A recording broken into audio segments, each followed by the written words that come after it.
Hello, people of the future! My name is Nathan, and the game is Awesomenauts. Today, I will be doing a basic guide for the game Awesomenauts. If you've never heard of Awesomenauts, never played it. Yeah, that's what it is. Hopefully you saw by the intro, that's the intro you get at the beginning of the game. It doesn't have much lore, but it's kind of fun. So, for this game, they went for kind of 80s cartoony style look, and I'm going to be taking a look at some of the basic features of the game, hopefully in this guide, to make you want to buy it, and so you can understand, because I hope to do some gameplays for characters, and stuff with it. So, yeah, let's get into it. I'm going to take a quick look at all the different characters in Awesomenauts. There are 14, I think? Something like that, but they're always adding more. So, first up is Froggy G. He's like a short range kind of guy. He has a stun, and he's kind of fun to play. Lonestar, similar to him, he's good at pushing the lanes, which I'll explain later. And, it's good. Leon is a stealthy kind of character, so he's good at sneaking behind people and doing high amounts of damage in a short amount of time. Clunk is your tank. He does a good amount of damage, but he's mainly there for taking the damage. He's a lot of HP, and he's not very fast, obviously. Boltar is your healer. He has several abilities that can use to heal teammates, and he's basically a support. He's not the one that's going to go in and get kills. Null is a damage over time poison guy, so a lot of his attacks do poison damage, as in, like, the damage goes over time, if you ever played MOBA. Coco is like a long-range mage. She has her lightning ball, which does tons of damage if you can get it to hit. Scolder is another tank. He's voiced by Simon Lane, if you know who he is, of the Yogscast. Scolder is another tank, so he has a high amount of HP, and he has a 3-hit combo, which I'll be showing off eventually. Yuri, I have no idea what he says. I've never played him in my life, so I'm just gonna skip him. Raylan is like a sniper character, so she has a very high range, high damage attack that can do tons of damage, but she's pretty squishy up close. Thurple is another tank, but he has a thing where he can transform into like a turret, so he stays in one place, but he can do a lot of damage with a machine gun. Vinnie Spike, voiced by Total Biscuit, is another assassin-y kind of guy. He can sneak in, do a ton of damage, and then fly out. He can fly. Genji is like a support guy. You can play him a healing guy, or you can just play him straight up support. Ayla is like a brawler, similar to Froggy G. She's pretty new, so I don't know her very well. I played a few games with her. But, so that's a quick look at all the characters. I'll be doing individual character guides for probably all of them. So you can be on the lookout for those. I'll try to do it in order as best I can, but I don't know, we'll see. So that's all the characters for now. I'm going to look at some of the basic map features. So after you select the character, in this case I've selected Lonestar, who's kind of the starting character, you'll get with this, and maybe it's going to be very overwhelming because you only have some of these. These rows here, the back two, will be locked. You won't be able to get those. You'll have to play games and level up to get them. So you have to select your upgrades that you want to use in the game. So if you go over an upgrade, you can see on the right, it has a quick, on the top, sorry. On the right, it shows your skill. On the top, it shows with the thing. So this is called an extra stick, and it adds an extra stick to your dynamite throw. This one adds a blinding effect to dynamite, so you can read and see about it. In my basic character guides, I'll go over which ones you want to take and why. So for now, we're going to go over the basic map. This kind of side-scrolling thing. Try to get as much solar, which is the currency in the game, as possible in your drop. Each map has a different layout, so you'll have to get used to them as you play. You'll walk here. If you're on red, you'll go to the right. If you're on blue, you'll go to the left. Here is the store. You press E, the default key, and you can buy different things. These are your abilities up here, and the different upgrades. This is your utility slot. Every character tends to have the same abilities. Boots, be it boots, who make you go faster. Piggy bank, which gets you a little bit of extra money in the beginning. Or pills, which gets you more health.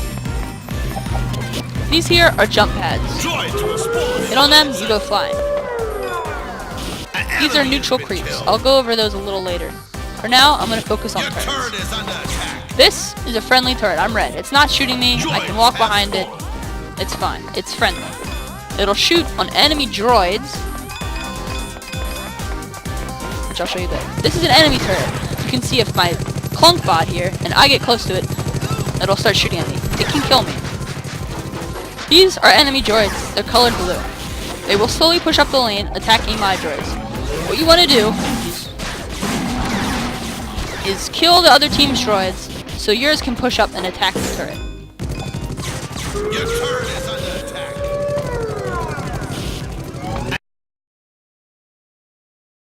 I want to kill those droids so they can stop. Each droid killed gives you 5 solar.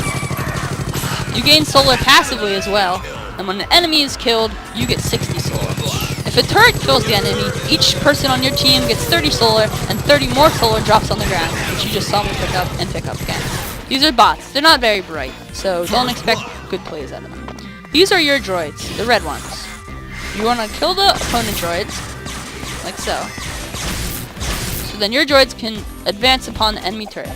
When droids get close to turrets, they'll deploy a shield, as you can see.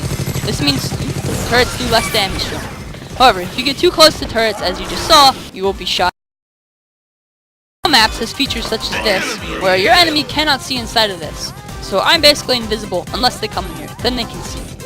This map has a special feature where if you press this button, a Sarlacc pit thingy will come out and will kill anything on top of it, even your own team. Now we'll focus on the creeps, which are located in different areas of the map, so I will show you. If you kill a creep, they have 12 health, you'll get 30 health and back. There you can see. You saw what the creeps looked here. They kind of look like flobber worms. So that's what they look like here on this map. On the map called Ribbit 4, creeps look like this and walk here, here, here, and here. Also, only on Ribbit 4, there are solar boxes. 2 minutes into the game, a larger version of these creeps will spawn. He spits poison, which does an insane amount of damage, and regens health very quickly. Don't try to engage him, or he will kill you. As such. His health regens pretty much, and he will kill you.